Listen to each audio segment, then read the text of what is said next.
Some friendly reminders to the media before we start. When asking your questions, please wait until you receive the microphone to start, and always identify yourself and your media outlet each time before your question. If you're joining on Zoom, please use the raise hand feature to ask a question.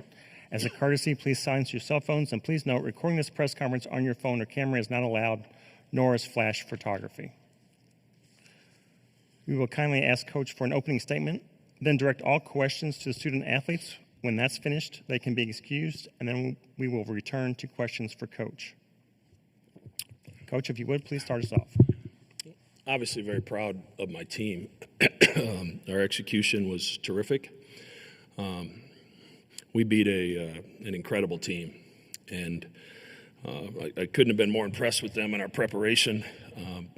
We felt like we had to win the three-point line battle, so we did what we could to try to force them into twos, and if they're taking threes, they were going to be challenged. And I think for the most part, we were able to do that. But they're hard to guard because they have so many weapons, and Chucky, besides being an elite scorer himself, he sets other guys up.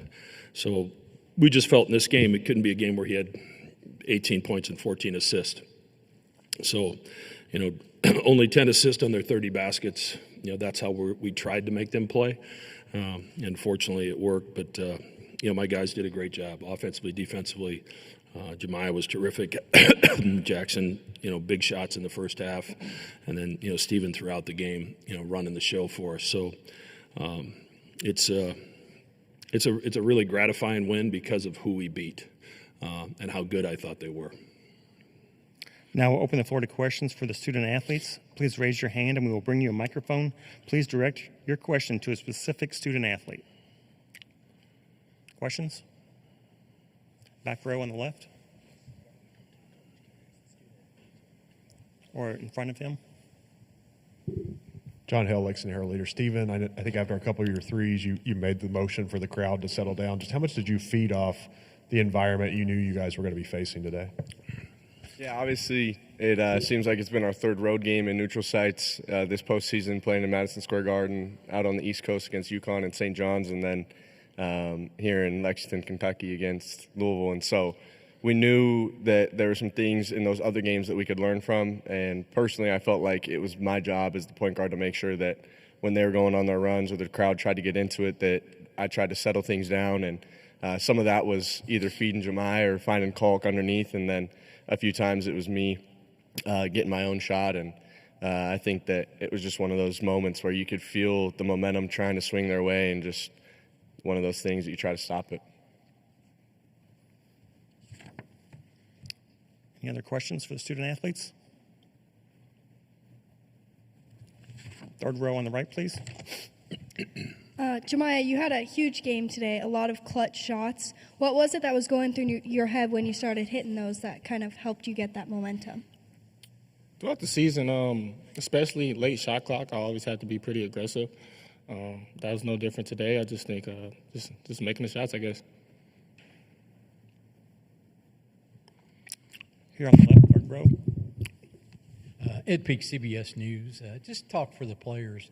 Talk about Louisville and how you all defended them today, and Hepburn did get a few points, but you made him work hard for whatever he got. And same thing with Edwards.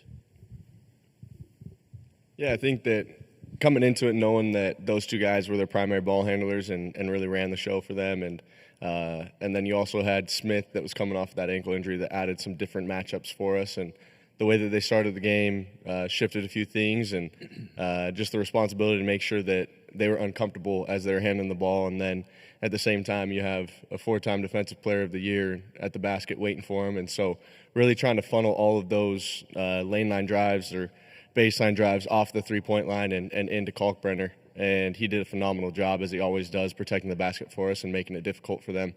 And then at the end of the other floor, after we got stops, you kick it ahead to Jackson Andrew, and he's going to knock it down.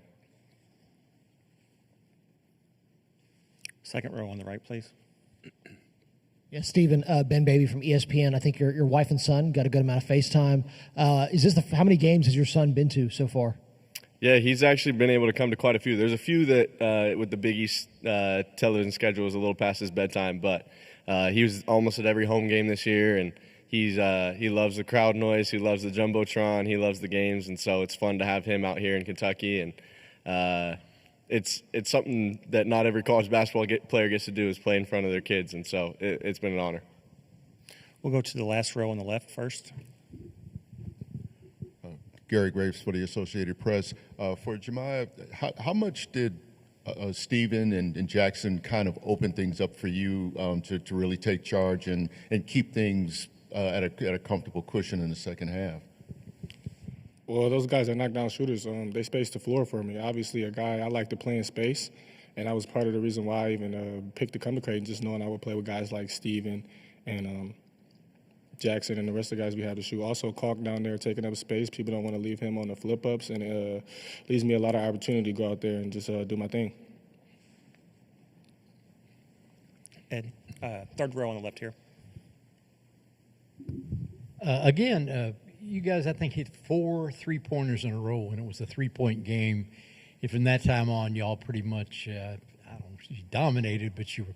Can you talk about that stretch and what you all did? It just happened to everything just went in like a blur, man. And I mean, went from 3 points to, in the first half. Can we start with Jemiah? I would say early on, we had a lot of good looks that just weren't dropping. And during that stretch, we got 4 great looks, and we knocked them down. And I think from there, we just were in a groove, and we just fed off that. Yeah, I think, obviously, like Jemiah said, we were making shots. I feel like we were all feeding off each other. There was a lot of energy in the ball, and I thought that helped us a lot. Also getting stops on the other end, and we were able to push it and get a lot of great looks. So, yeah, it was a lot of fun. One more question for the student athletes on the right there. Abby Gallant, the Creightonian. Jackson, obviously this is your first time in March Madness playing a game like this. What kind of fueled you to get those points, and what was it like to be on a stage like that? I mean, it's been a dream of mine to be playing in March Madness ever since I started watching college basketball. So obviously it's a blessing to be here, and a lot of credit to my teammates and Coach Mack for putting me in positions to get those shots, to get those looks, because I mean they're all off of them, and so then that was my time to step up and knock it down. At this time, we'll excuse the student athletes. Gentlemen, thanks for your time.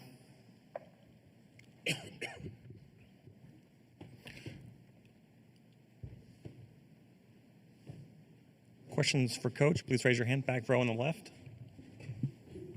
Coach McDermott, Jerry Eves of Eves Sports Radio. How are you? I have a question. You took the 3-9 shooters, Scott, Traore, and Waterman. You forced them to shoot the ball, which they were hesitant. What was part of the scouting report to do that? Well, it's a little tricky with Waterman because that's kind of been his reputation. But when they went small, we just felt until he made a couple that the positives that we took by having Kalkbrenner back at the rim outweighed the fact that he might throw in a couple. And then as the game went on and he hit a couple, we had to adjust a little bit. But, teams have done that to us throughout the season, and we've had to adjust to it. But, we keep him back there in drop coverage. He's, in my opinion, he's one of the best in the country at that drop coverage because he's so intelligent and does it without fouling, and his verticality at the rim is really good. So if you haven't played against him, it's really hard to simulate in practice what he does because he's not leaving his feet every time. And some shot blockers, you shot fake them and they're gone. He picks and chooses his spots to leave his feet and when to wall up and makes it difficult to score at the rim. Let's go back row on the right, please. Chris Dortch, Blue Ribbon College Basketball Yearbook. Coach, how much easier does it make your job when you've got a point guard like Steven? This is the first time I've seen him live, and he's just a perpetual motion, and it just seems to be in total control. Yeah, and that's hard to prepare for too because you don't understand how hard he cuts and the change of direction and change of speed that he plays with, and and besides being an elite shooter, he's a very willing passer, so he can beat you in a couple different ways. So, you get to this point of year and you see teams that you haven't seen before, and you think you kind of know what they're about, and but until the game starts, you don't really get it. So you're gonna be tired if you guard Stephen Ashworth for 40 minutes, and he's in condition. He's been doing it every day, and actually, he's just been a godsend for our program. We lost Ryan Nemhart 2 years ago. Decided to move on to Gonzaga, and we had a lot of pieces, and we had to bring someone in that was going to fit. And he's been an unbelievable fit, just an absolute joy to coach every single day. Fourth row on the left, please. Cameron Drummond with the Lexington Herald Leader. Greg, I think you guys never trailed by more than 3 points, and you had the lead for, I think, the final 31 minutes of the game. Just what was such a big factor into calming the crowd and the environment with the start that you guys had and really asserting control early in that first half? Yeah, as I told the team before the game, the start of the game was really critical defensively. And I think they scored on 2 of their first 7 possessions. Just to keep the crowd kind of at bay.